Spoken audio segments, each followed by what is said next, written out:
ओम नमस्ते। आज जब हम तपोवन आश्रम की तरफ आ रहे थे तो कुछ मित्र मिले थे और साथ साथ में ये बड़े सौभाग्य की बात है कि आज हमें जो आर्य समाज भारत के नाम से हमारे स्वामी जी जो यूट्यूब चैनल चलाते थे निरोग भारत के नाम से, वो हमारे सामने आए और हमें मिले। इससे बहुत ही मतलब एक तरह का क्या कह सकते हैं इसे सौभाग्य की बात है। तो अब स्वामी जी के साथ हैं, ये स्वामी जी की कुटिया है, उनके पास ही हम आ गए हैं। तो अच्छे साधकों के साथ बैठना ये भी परमात्मा की एक बड़ी कृपा होती है। तो सभी हमें मिले तो स्वामी योगेश्वरानंद सरस्वती जी के साथ हम अभी हैं। तो स्वामी जी, जिस तरह से हमने आपके सोशल मीडिया के माध्यम से तो आज तक आपको देखा था, आज आपके सामने ही दर्शन हो गए। तो स्वामी जी, हम थोड़ा सा ये जानना चाहते थे कि आपकी जैसे क्योंकि लोग आज के समय में बोलते हैं कि क्या रखा है साधना में, क्या रखा है इस तरह की चीज़ों में, तो आपने किस तरह से आपके जीवन में ये परिवर्तन आया कि आप एक आज अच्छे साधक के रूप में और एक प्राकृतिक चिकित्सा के रूप में सब भारत में जाने जाते हो। तो आपकी ये जो जीवन यात्रा है कैसे प्रारंभ हुई है? पहले मैं अपना छोटा सा परिचय। मेरा जन्म उत्तर प्रदेश जनपद बुलंदशहर, वहाँ पर एक गांव है 16 किलोमीटर दूरी पर, जी है। गांव बालका, बालका। वहाँ मेरा जन्म हुआ है। एक बहुत साधारण और गरीब ब्राह्मण परिवार में। जी। मेरे पिताजी का नाम स्वर्गीय पंडित श्री ब्रज किशोर शर्मा जी। अच्छा जी। उस गांव में रह कर के हमने कक्षा 10 तक शिक्षा प्राप्त की और उस बीच में बड़े संघर्ष थे, साधन कम थे, जी। सुविधाएं कम थी, लेकिन आगे लक्ष्य बड़ा था, वो पार हमें करना ही था हर हाल में। जी। तो मैं 19 वर्ष की आयु में अपने घर से अलग हट करके शिक्षा प्राप्ति के उद्देश्य से बाहर आ गया था। माता पिता को कष्ट भी हुआ, लेकिन लक्ष्य एक बहुत बड़ा होने के कारण, विशाल होने के कारण मुझे फिर घर से आना ही पड़ा। गुरुजी के पास मेरठ में मैं पहुंचा। जी। खोजते खोजते खोजते खोजते एक मुझे गुरुजी मिले मेरठ में, श्रद्धेय पूज्यपाद महात्मा जगदीश्वरानंद जी महाराज। अच्छा जी। जब मैं उनके पास पहुंचा तो मुझे काफ़ी अच्छा लगा, मेरा मन हर्षित हुआ। वैसे तो मैं बचपन से ही गांव में जब रहता था तो वैद्यों के साथ, एक हरिशंकर शर्मा जी थे, उनके सानिध्य में रहा, ब्रह्मानंद शर्मा जी उनके सानिध्य में, अपने बनवारी डॉक्टर जी थे, उनके यहाँ पुड़िया बांधता रहता था, पेशेंट की पट्टियाँ करता रहता था। यूं ही सेवा करने का सहज भाव था जी। अब गुरुजी के पास जब आ गया तो यहाँ पर इन्होंने मुझसे पूछा कि क्या कर सकता है। मैंने कहा जी, संसार में ऐसा कोई काम नहीं जैसे मैं नहीं कर सकता। जी। बहुत कुछ भी कर सकता हूँ। जी। उस समय तब तक मेरे माता पिता गांव छोड़ करके दिल्ली आ गए थे और दिल्ली में 7 दिन मेरे विवाह के रह गए थे, उसको छोड़ के भागा था। अच्छा। मैं अभी मेरा विवाह हो गया तो सब गड़बड़ हो जाएगा। जी। जी। मैं कुछ कर ही नहीं सकता फिर आगे, क्यों, पिताजी की अपनी क्षमताएं थी जी। और माता की अपनी क्षमताएं थी, तो लेकिन काम आगे बहुत बड़ा मेरे सामने था कि कुछ अच्छा करना है, कुछ बड़ा करना है, कुछ मानवता के लिए जीना है, केवल अपने लिए जीना, ऐसा चिंतन नहीं था। तो स्वामी जी, ये मतलब बात आपके अंदर से पहले से ही स्वयं ही ऐसे आई या तो मतलब, क्योंकि कुछ चीज़ें तो किसी को देख के प्रेरित होती है, कुछ अंदर से, जैसे बोलते हैं हमारे सनातन धर्म में कि पुराने जन्मों के संस्कार हाँ जी, बन के आ जाते हैं। तो इस तरह, क्योंकि इतने छोटा बालक के अंदर ये सारी चीज़ें आने की, विवाह नहीं करना, आज के समय में तो कोई ऐसा नहीं सोचता, विवाह को तो कोई ये नहीं मानता कि बंधन कर देगा मुझे, क्योंकि इतनी बड़ी जो बात आप बता रहे तो इतने छोटे से उम्र में बहुत बड़ी बात हो जाती है सोचना। ये तो मैं जहाँ तक समझता हूँ पूर्व जन्म के संस्कार होते हैं। जी। बाकी एक बहुत बड़ा प्रभाव जो मेरे मस्तिष्क पर आता था, हमारी जो विद्यालय की पुस्तकें थी, जी। स्कूल की पुस्तकें थी, उसमें हमारे पूर्वज नाम की एक पुस्तक हुआ करती थी। अच्छा। एक मेवाड़ मुकुट होती थी, उनसे मैं बड़ा प्रेरित हुआ। जी। उनमें महापुरुषों की जीवन चरित्र समझाए जाते थे, तो उससे भी बड़ी प्रेरणा मिला करती थी। अब वो धीरे धीरे सब हटाती गई जी। जी। और महाराणा प्रताप जी के जीवन से मैं बड़ा प्रभावित हुआ शिवाजी के बारे में पढ़ता था तो बड़ा एकदम जी जी अंदर से लगता था कि मैं ऐसा क्यों नहीं। पर एक ही बात आती थी, क्या मैं भी वही हूँ, क्या मैं भी ऐसा बन सकता हूँ। तो फिर उस तरफ कदम बढ़ने प्रारंभ हो गए, फिर बड़ा चिंतन बढ़ने लगा। उनके युद्धों के विषय में पढ़ता था तो मुझे भी लगता था कि मैं भी राष्ट्र के लिए बड़ा कार्य करूँगा, ऐसे ही जी जी मातृभूमि की सेवा करूँगा। तो इस प्रकार से गुरुजी के पास सामने जब मैं खड़ा था तो मेरी कुछ गलत आदतें भी थी। मैं चाय पीता था, बस ऐसी गलत आदतें थी। जी जी जी और कुछ कभी टिक्कियाँ समोसे खा लिया करता था, कुछ ऐसी थी। फिर गुरुजी ने कहा भाई क्या कर सकता है। मैंने कहा, कुछ भी कर सकता हूँ, संसार में कोई ऐसा काम नहीं जिसे मैं नहीं कर सकता। बोले भागेगा तो नहीं। अच्छा मैंने कि भागूंगा नहीं, पर आप कृपा करके एक काम करो, मेरे जीवन को कोई सही दिशा दे दो। जी जी तो फिर वहाँ मेरे नए संघर्ष प्रारंभ हो जाते हैं। गुरुजी के साथ में रह करके मुझे साधना करने का एक मार्ग मिला, तप करने का मार्ग मिला। क्योंकि न तपस्विनो योगः सिद्ध्यति, बिना तपस्या के योग सिद्ध नहीं होता। जी जी न संयमेन स्वास्थ्य सिद्ध्यति, बिना संयम के स्वास्थ्य सिद्ध नहीं होता। जब तक आप संयम नहीं करते आपको स्वास्थ्य की प्राप्ति नहीं हो सकती। जी ठीक इसी प्रकार से जब तक आप तपस्वी नहीं हैं तो समाज में किसी भी लक्ष्य को प्राप्त नहीं हो नहीं कर सकते। आप पैसे को कंकड़ पत्थर की तरह से बटोर तो लोगे, लेकिन जीवन जीने का मार्ग की कला आपके पास नहीं होगी। जी आज हमारे बच्चे तप करने के मार्ग से अलग हट गए। जी अब तो इनके मोबाइल हाथ में हो जी बिल्कुल तो सोचो पूरा संसार हाथ में है, और सच भी है। सच भी है जी बस अब तो ये नालायक लोग गेम खेलना सिखा रहे हैं, जी जी आओ गेम खेलो और पैसा जीतो, ऐसा जी ही है ना। जी जी बिल्कुल है ऐसा ही है लेकिन हमें ऐसा मार्ग हमारे सामने नहीं था। जी गुरुजी ने कहा कि बेटा बहुत मेहनत करनी पड़ेगी। तो उसी समय से नमक खाना छोड़ा दिया मेरा, अच्छा मीठा खाना छोड़ा दिया। और मेरे मुंह से झूठ तो नहीं निकलता था, लेकिन एक बार की मैं बात बता रहा हूँ आपको, कैसे गुरुजी ने और सत्य ने कैसे कैसे रक्षा की। मेरे एक साथी ने मुझसे आश्रम में कहा कि उस समय मेरा नाम था विनोद कुमार शर्मा। अच्छा जी जी तो बोले आज फिल्म देखने चल रहा है। तो मेरे संस्कार जग गया जी कि फिल्म तो चलेंगे यार। बोले स्वामी जी नहीं है आज, गुरु जी नहीं है, आज चलते हैं दोनों के दोनों। हम गए जी, एक की जगह 2 फिल्में देखी। अच्छा और देखा तो स्वामी जी आ गए पीछे से। जब पीछे से स्वामी जी आ गए तो मैंने की अब क्या बोल स्वामी जी घूम रहे भाई। तो बोले आजा मैं संभाल लूंगा। मैं कि तू ही बोल, झूठ मैं नहीं बोलूंगा, ध्यान रखना। हाँ मैं तो साफ साफ कह दूंगा। बोले बोलना मत, तू चुप खड़ा रहना। स्वामी जी बोले क्यों, कहाँ गए थे दोनों। बोले जी विनोद जी के मामा जी के घर गए थे, पास में मेरी ननिहाल थी। अच्छा जी बोले मामा जी के यहाँ गए थे। अरे इसका मामा तो ये बैठा है यहाँ ऊपर, इसका मामा तो छत पर बैठा है। मुझसे बोले कि तू बोल। मैं कि स्वामी जी मैं झूठ नहीं बोलूंगा। आज इसने मुझसे कहा था कि चल आज फिल्म देखने चलते हैं, और ये मुझे फिल्म दिखाने ले गया, और एक की जगह 2 फिल्म दिखाई। अब बताइए स्वामी जी मैं क्या करता। मैं तो एक बच्चा हूँ, मैं इसके प्रभाव में आ गया, मैं आगे से कभी नहीं जाऊंगा। बोले देख तूने सच बोला है, तू तो जा ऊपर। और उससे बोले तू अपना बिस्तर गोल कर, तू निकल आश्रम से, तू नालायक हमारे विनोद को बिगाड़ेगा। उसके बाद गुरुजी ने मुझे 11 दिन का मौन करवाया। मौन साधना से मेरे जीवन में बड़ा निखार आया। मौन एक ऐसी कला है, ऐसा रास्ता है जिससे व्यक्ति के अंदर का निखार बढ़ता है। तप करने का मार्ग है।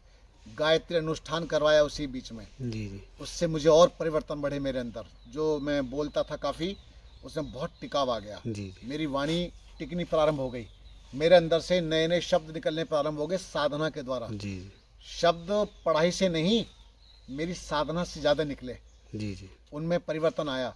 इसी के साथ साथ वाणी पे भी संयम कराते गए गुरुजी, चरित्र पर संयम कराते गए, और मेरा आहार पूरा का पूरा बदलता चला गया, और भैया मेरे जीवन में निखार बढ़ता चला गया। जी गुरुजी ने मुझे एक ही बात कही थी कि मैं तुझे इस योग्य बना दूंगा कि तुझे कभी किसी का मुंह नहीं देखना पड़ेगा। तो गुरुजी के पास में रह करके मैं उनके यहाँ रोगियों की सेवा में अपना हाथ बटाने लगा, जी जी। क्योंकि सेवा करने से व्यक्ति सीख जाता है, तैयार हो जाता है।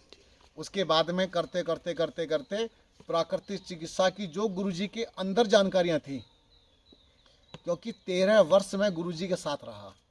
13 वर्ष बहुत बड़ी बात है। जी जी 13 दिन व्यक्ति देने को आज तैयार नहीं होता, मैं 13 वर्ष गुरुजी के साथ रहा। जी बिल्कुल। तो उनके सारे व्याख्यान मेरे अंदर समा चुके थे, उनकी पुस्तकें मेरे अंदर समा चुकी थी, उनकी एक एक एक्टिविटीज़, वो क्या खाते हैं, कैसे रहते हैं, क्या कुछ है, वो सब मैं कॉपी करने लगा और मेरे जीवन में एकदम बहुत तेज़ी से परिवर्तन बढ़ने लगा। लेकिन फिर भी लक्ष्य ये था कि बहुत विशाल कार्य करना है। अब ये विशाल कार्य होगा कैसे? तो एक दिन गुरुजी बड़े निराश घूम रहे थे। देखो संकल्प में कितनी बड़ी शक्ति होती है। तो मैंने कहा गुरुजी आज बड़े परेशान दिखाई दे रहे हैं। मैं स्वामी जी कहता हूँ, स्वामी जी क्या हुआ? बोले कुछ नहीं बेटा। मैं कि हुआ क्या है, क्यों परेशान है आप?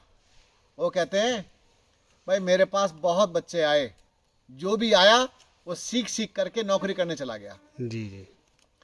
मैंने कहा स्वामी जी कभी मेरी ओर देखा है आपने ध्यान से? अरे बोले तू ही तो मेरी आशा की किरण है जी।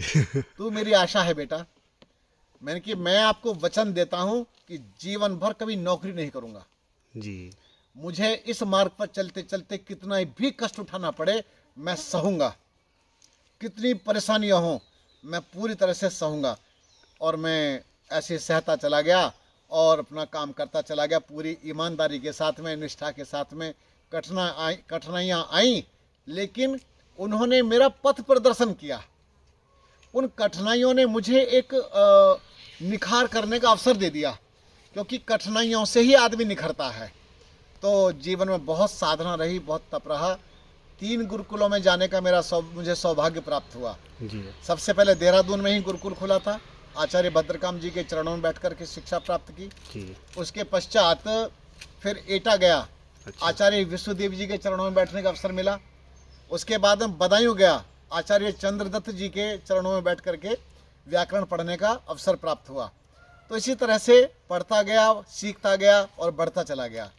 जी स्वामी जी, इस तरह से आप बोले, आपने अभी व्याकरण वगैरह की बात कर रहे थे, तो अष्टाध्याय वगैरह आपने कितनी उम्र में आपने पढ़ लिया था? नहीं, मैं तो बड़ी आयु में निकला था ना घर से। जी जी जी। तो गुरुजी ने फिर मुझे भेजा था लगभग 92 में भेजा था, 92 में। अच्छा अच्छा। देहरादून में भेजा था। भेजा तो था 40 दिन का मुझे गायत्री अनुष्ठान करने के लिए। अच्छा। यहाँ गुरुकुल की स्थापना हो रही थी। जी जी। और गुरुकुल की स्थापना से उसका पहला विद्यार्थी मैं ही बना। अच्छा। चलो। पहला विद्यार्थी मैं ही बना था। जी जी जी। तो और काफ़ी अच्छी गति के साथ मैं उसमें चला। जी। तो बड़ा अच्छा रहा। तो सफ़र मेरा बहुत तेज़ी से तो क्या कहूँ, लेकिन जिसको कहते हैं संघर्ष, बहुत संघर्ष के साथ में आगे जी बिल्कुल। आचार्य, हमने स्वामी जी आपके बहुत संघर्ष आपके देखे हैं, और आपने इस तरह से एक बहुत बड़ा एक परिवार बना लिया था कि हम लोग देखो इतनी दूर के हैं, फिर भी आपको ऐसे सब जानते हैं। ऐसे लगता है देखो आपको एक बार में ही पहचान गए, कि जबकि फर्स्ट टाइम हम आपसे मिले पहली बार, और दूर से देखते ही मैंने कहा ये तो स्वामी जी ही है। तो इस तरह से आपने बहुत बड़ा अपना परिवार बनाया। तो ये परिवार बनाने के पीछे ऐसा तो है नहीं कि भाई आपकी कोई साधना नहीं, बहुत सारे आपने तप किए, और आपने जो आयुर्वेद के चीज़ें लोगों को बताई, और हमने भी उसका बहुत सारा अनुसरण किया। तो ये सारी चीज़ें अब आगे ये लक्ष्य आपका किस तरह से जाने वाला है? लक्ष्य बचा है जी हाँ।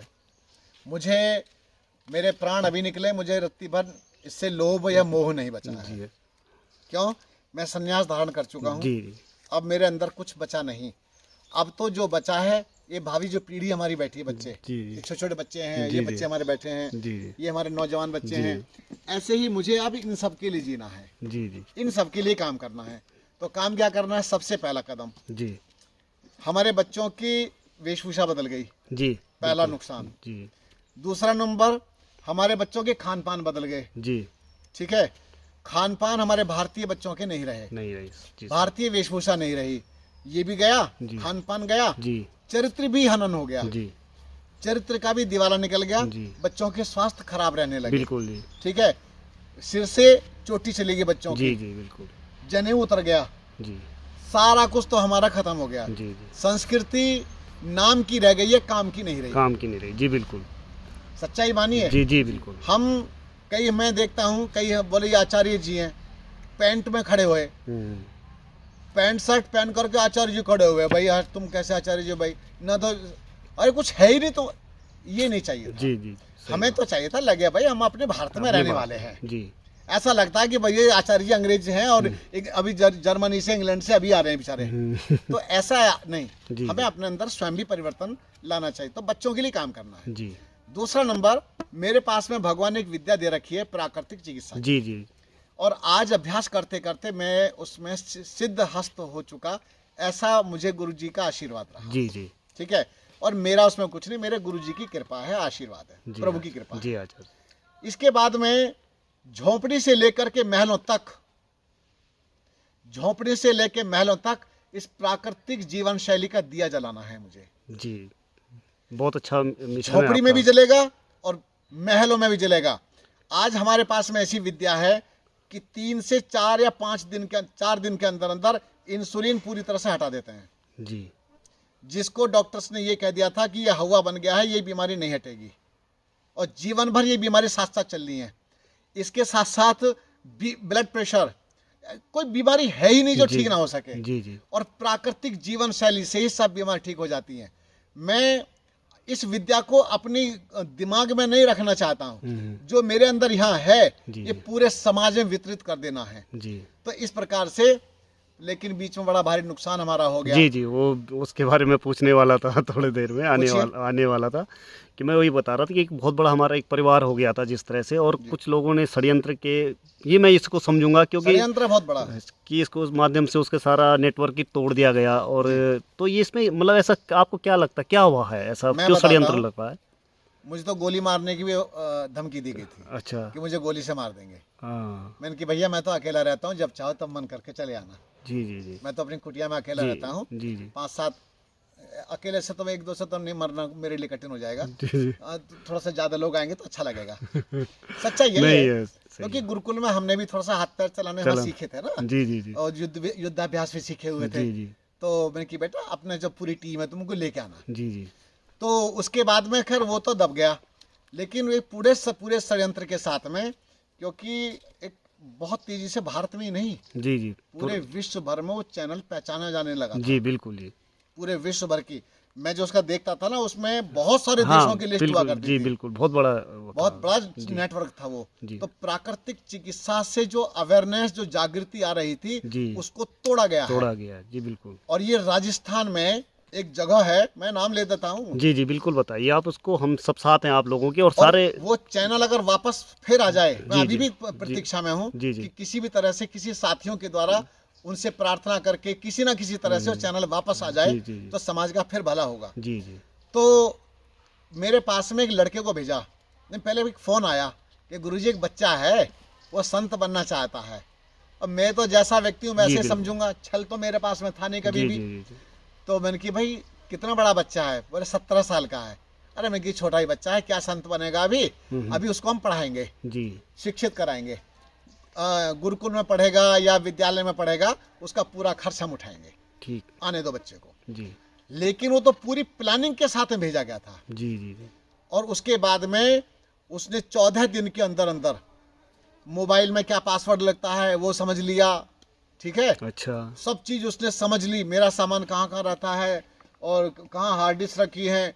भैया 14वें दिन क्या हुआ, मुझे उसने कुछ खिलाया मतलब जैसे नाश्ता करते हाँ। उपमा बना था, हाँ जी हाँ जी, हमारे जो काम करने वाले उसने उपमा बनाया था। हाँ हाँ उपमा खाने के बाद मुझे नींद आ गई। अब नींद क्यों आई अचानक मुझे तो यही पता नहीं, कुछ जी, मिलाया जी, आज ने क्या किया हाँ उसने। जी जी, उसके बाद में उसने मेरे कमरे में कुछ नहीं छोड़ा, हाँ सब ले गया। लैपटॉप, मोबाइल, जो मेरा सोशल मीडिया में जी, काम जी, करने वाला था, मुझे अपना नहीं है तो समाज का समाज का करता काम था जी, बिल्कुल समाज का काम ही था, था। राष्ट्र का काम था। जी, तो उसने मेरे कमरे में कुछ नहीं छोड़ा, मोटरसाइकिल भी ले गया। हाँ, ये था जाम्बा फलौदी, अच्छा, जाम्बा गांव का रहने वाला, फलौदी तहसील है और जिला जोधपुर है, वहाँ का रहने वाला है। उसके पिता का नाम महिपाल अच्छा, बिश्नोई, ओहो, उस लड़के का नाम क्या नाम है इसका,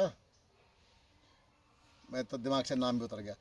इसके पिता का नाम महिपाल बिश्नोई। तो इस तरह से ये पूरा ग्रुप था मेरे पास में जो है, और वो ग्रुप था उस समय ऋषिकेश में सक्रिय था। हाँ ऋषिकेश का, ऋषिकेश में सक्रिय था, तो ऋषिकेश में पूरी टीम थी उनकी, और मेरे मेरे प्रति उनको घात करने की भी योजना थी पूरी तरह से। तो भैया इस तरह से वो पूरा का पूरा चैनल उन्होंने उड़ा दिया जी जी और अकाउंट से पैसे भी निकाले। जी तो ये सब उनको नहीं करना चाहिए था। जी, बिल्कुल नहीं करना चाहिए। तो इस पे हम भी बहुत शॉक्ड हुए उसके बाद जब ये चीज़ देखी चैनल कहाँ चला गया। तो क्योंकि हम भी जुड़े हुए थे उसी चैनल के साथ, तो बड़ा बुरा लगा। फिर आपने सोशल मीडिया पे मैंने पढ़ा आपके बारे में, तो सुन के देख के बड़ा दुख हुआ। लेकिन कोशिश करेंगे इसको इस चैनल को फिर से कि अन्य साथियों के साथ वापस लाने की कोशिश की जाएगी। इस तरह से हो सकता है, क्या हो सकता ये है, करेंगे, इसमें कुछ ना कुछ देख काम लेना क्या होता है। काम कर सकते हैं हम इसमें, और ये आ भी जाएगा वापस। तो और स्वामी जब आगे आपका तो ठीक है, आपका तो मिशन हम समझ चुके हैं और ये मिशन ईश्वर की कृपा से पूरा हो भी जाएगा। जो नए युवक हैं, जो आज के नए संतानें पैदा हो रही हो, तो आते ही मोबाइल के साथ ही उनका जीवन शुरू हो जा रहा है। तो इसमें क्या अब नया हम क्या कर सकते हैं? मतलब आप क्या मैसेज दोगे पेरेंट्स को, माता पिता को आज के समय के लिए, कि क्या हमें आगे दिशा देनी चाहिए बच्चों को? मैं एक बहुत बड़ी समस्या आपके सामने रख रहा हूँ। जी बात तो कड़वी लगेगी, जी लेकिन मजबूत बात बता रहा चाहता हूँ।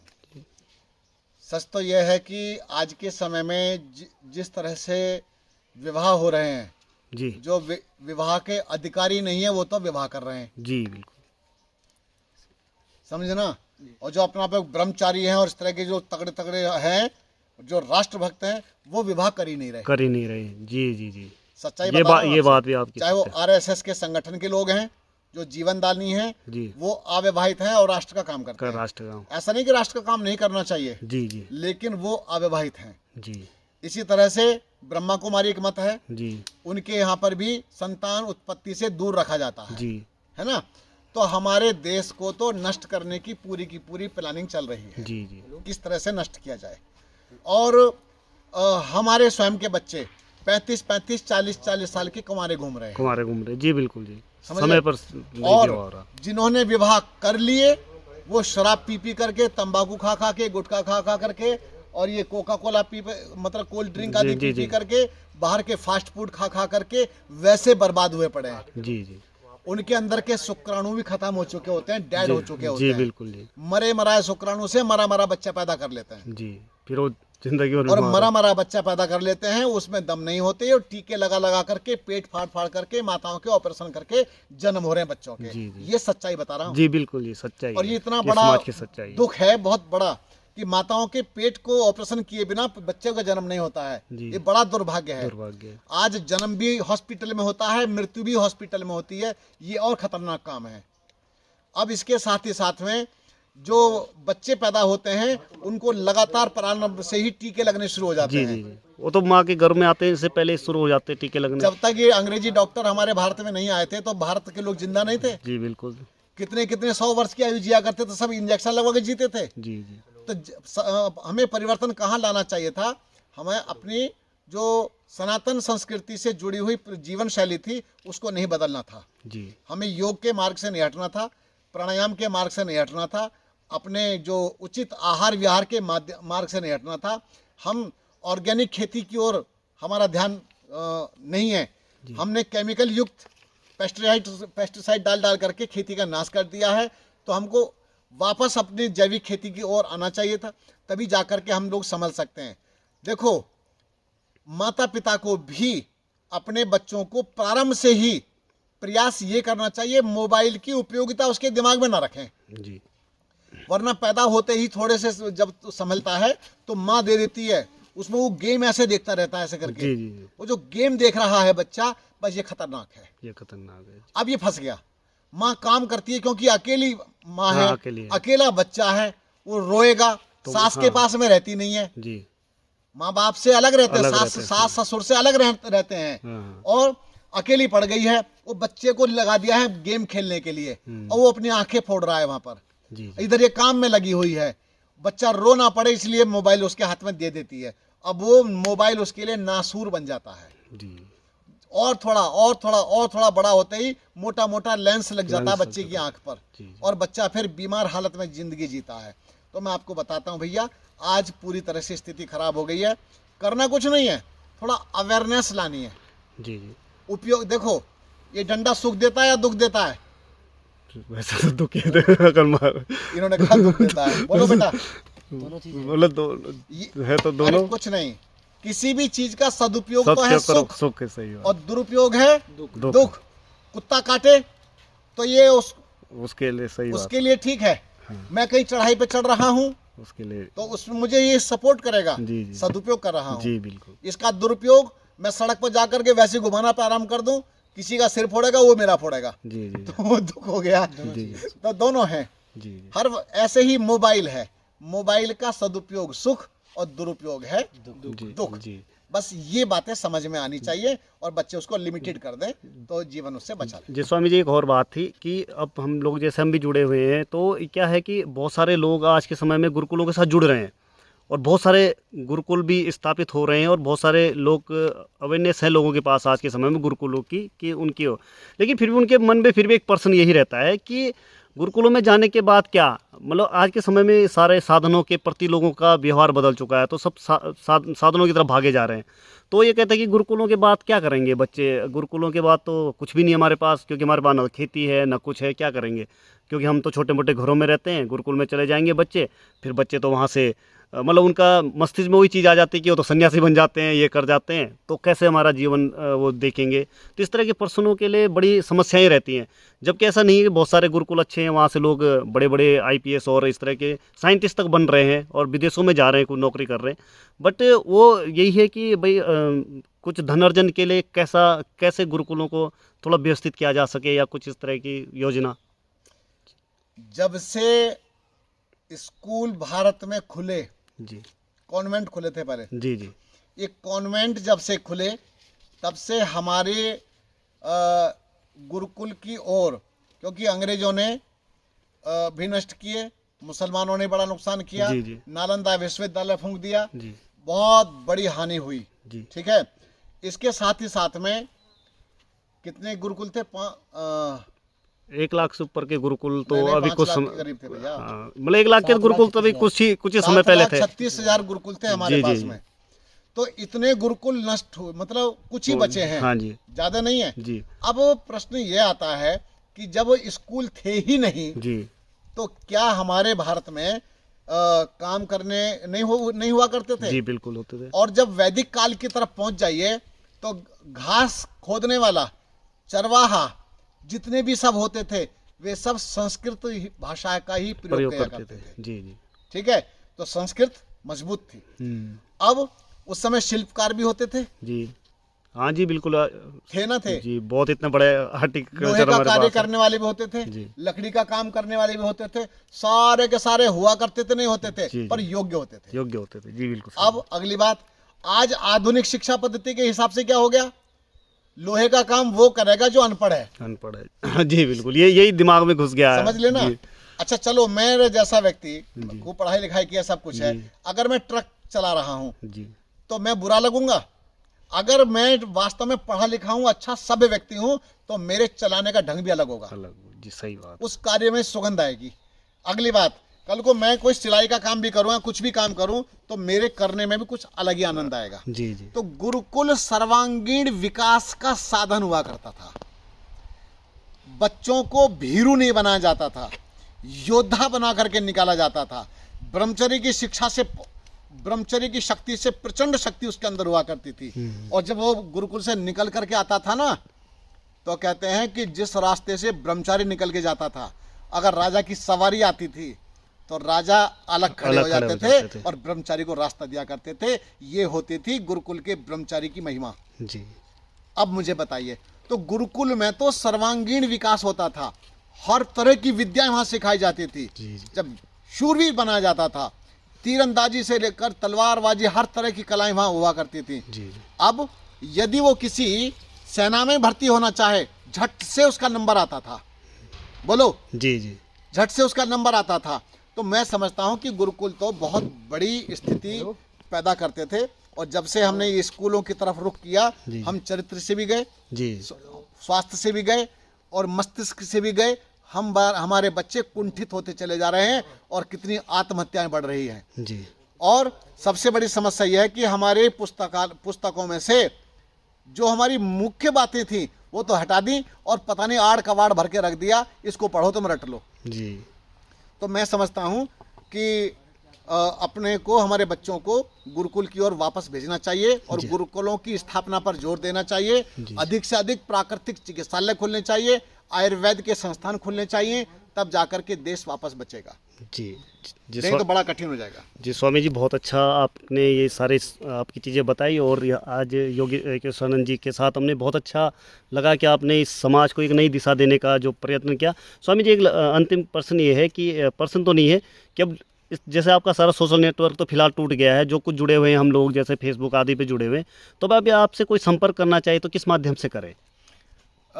मेरा एक तो मोबाइल नंबर है जी, आप बता दें तो। 7500191719 जी 75191719 जी ये मेरा व्हाट्सएप नंबर है। जी जी इससे जुड़ सकते हैं। जी। बाकी आर्य समाज भारत जी नाम का मेरा फेसबुक पर है। जी जी और निरोग भारत के नाम से भी है। जी जी निरोग भारत ऑनलाइन और निरोग भारत न्यू चैनल, ये दोनों मेरे यूट्यूब चैनल हैं जो नए बनाए गए हैं।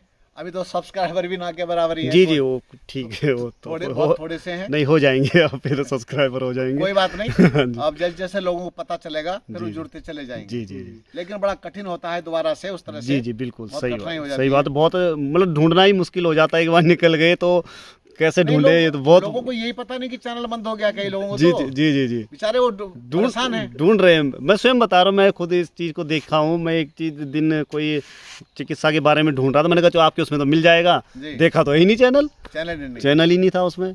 फिर डालेंगे, बहुत कुछ होगा। जी जी, तो स्वामी जी बहुत अच्छा लगा आपसे मिलके, और बहुत बहुत धन्यवाद आपका, और सभी मेरे मित्र बैठे हुए हैं तो सभी का बहुत बहुत आभार स्वामी जी। जी नमस्ते। बहुत अच्छा।